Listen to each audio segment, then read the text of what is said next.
So with the rotations, let's go with anyone in particular.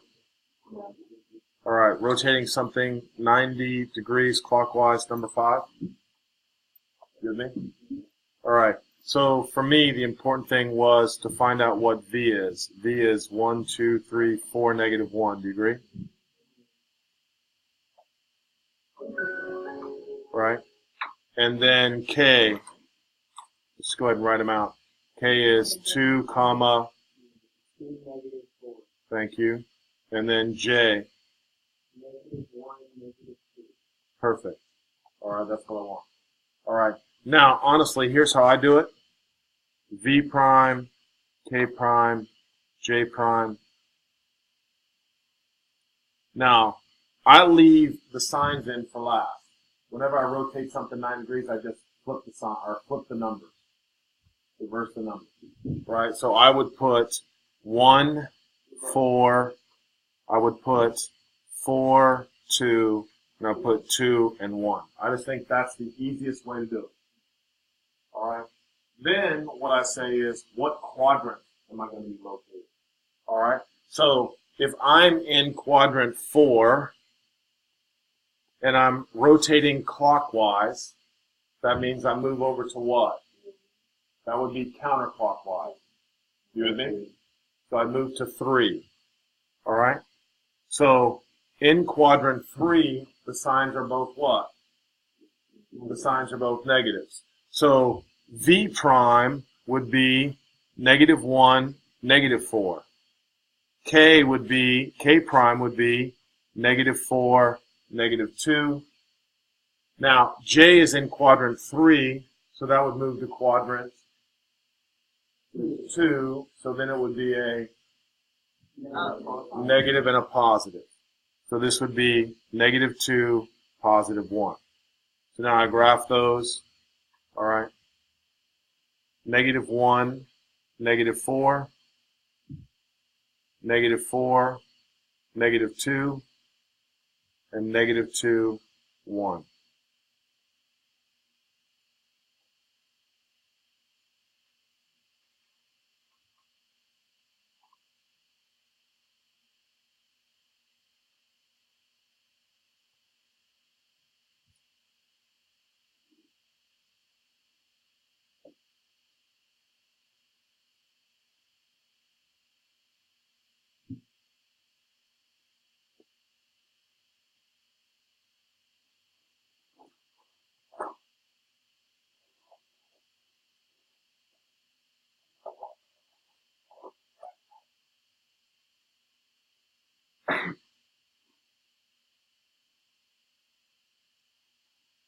All right. That's supposed to be a 90-degree rotation. Yeah. Okay, I don't understand why the one negative like why is it negative 1, negative 4? Okay, because the point is supposed to be in what quadrant? How do you know what is supposed to be? If it's still 90 degrees as negative 4, it's negative 3. But why? Well, because if you think of it like this right here, if I move this, and I'll try to make it so you can visualize it better.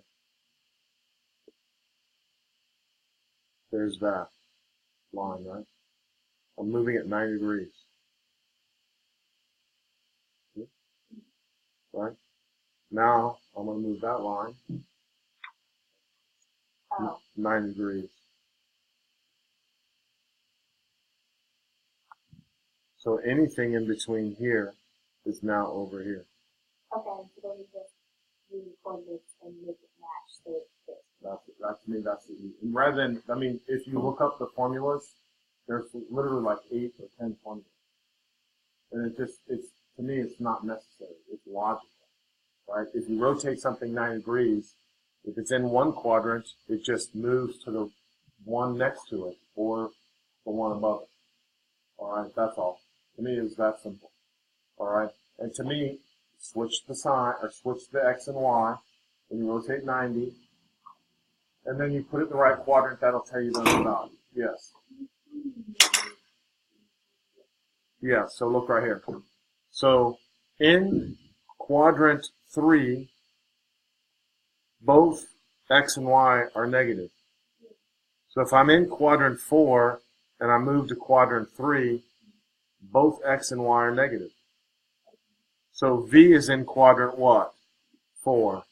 So I moved it to quadrant 3. That's why the signs are both negative. Okay, so let's look at J. J is in quadrant what? 3. So if I move 90 degrees, it's going to push it into quadrant. That's correct. And in quadrant 2, the x is negative and the y is positive.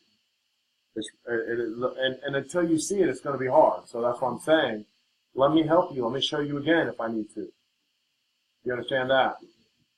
And when I rotate 180 degrees, it stays the same, except I still say, and let's just do rotate something 180 degrees right here. All right, so if I rotate something 180 degrees, that one's kind of easy because and it's good to see because if I rotate P 180 degrees, that's kind of easy, right? So that wasn't difficult. So P prime would go right here.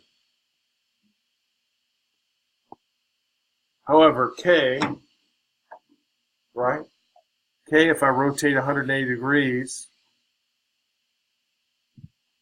would be right there. You see that?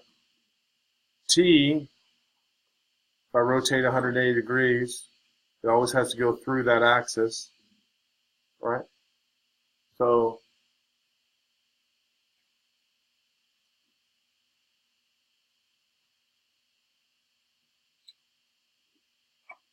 I think it would be that. You see how that's rotating 180 degrees? So this would be T prime over here. So if you recognize that as 1, 2, 3, negative 2, it still is 3, 2, but it's in what quadrant? So then it's negative, positive. So now the rule, they would tell you whenever you rotate something 180 degrees, it would be x, y changes to negative x, negative y. That's the rule that they want you to memorize. But to me, it's not necessary. It's easy. Very simple. All right? And I promise you, when you take a test on rotations in 2 years, you're not going to remember, to switch the sign or switch and negate or whatever they try to show you. All right, is everybody pretty clear on that now? The rotations, the translations are really easy. I thought the reflections were easy yesterday. I have a question. If you retake geometry in high school, is it like the same? The exact same. Exact same. Now, some of the schools don't do proofs like we do. Right. Right. Most of the geometry classes, they just do the, when we do the information, they put X and solve for X, or that's out. That's not new. All right. Now I know Berkeley does proofs. Of course, you guys are going to Berkeley, and I know Jesuit does a little bit of proofs, but not as much. Yes, sir. Yeah, let's do 4. All right, so we're going to rotate it 9 degrees clockwise, right? So we're going clockwise, all right? Y is 1, 2, 3, 4, 1, 2, 3. So Y is 4, 3. K is 5, 3. B is 5, 0. And U is 2, negative 2, right? So Y, K, B, U. So I just like to write Y prime, K prime, B prime, U prime. And to be honest, you really don't need to graph it. You should be able to figure it out now. All right, so we're going clockwise, right? We're going clockwise. That means move, right? So if I'm in quadrant 1, I'm going to move down to 4, right? All right, so if I'm in 4, all right, first of all, 90 degrees, you just switch the numbers, correct? I don't remember who asked me about this, but I just switched the numbers. So this is going to be 3, 4, then it's going to be 3, 5, then it's going to be 0, 5, negative 2, oh, not negative 2, just 2, 2. All right, that's my recommendation. All right, that's how I think it. All right, so now what we're doing is we're looking at the fact that Y and K are in quadrant 1.